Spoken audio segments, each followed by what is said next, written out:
مانے regional director lieutenant colonel سبیر حسین صاحب، مہمانان گرامی، آج میرے عزیز ساتھیوں، میرا موضوع سخن ہے تیرے خون پہ واویلا، میرے خون پہ خاموشی۔ حضرت وقار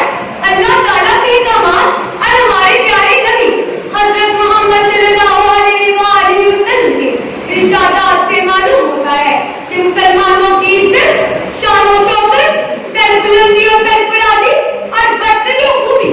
اس کی صفت ایمان سے ہوتا ہے، اور اگر ان کا تعلق خدا رسول صلی اللہ علیہ وآلہ وسلم کے ساتھ مستحکم ہو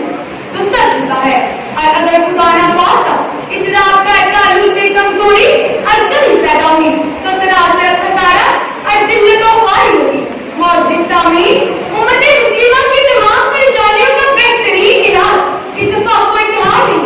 جس نے اتفاق و اتحاد کا دامن چھوڑ دیا وہ پستی اور ذلت کے گہرے گہرے میں گیا۔ قرآن پاک میں ارشاد ہے وَلَا تَكُونُوا كَالَّذِينَ تَفَرَّقُوا وَاخْتَلَفُوا،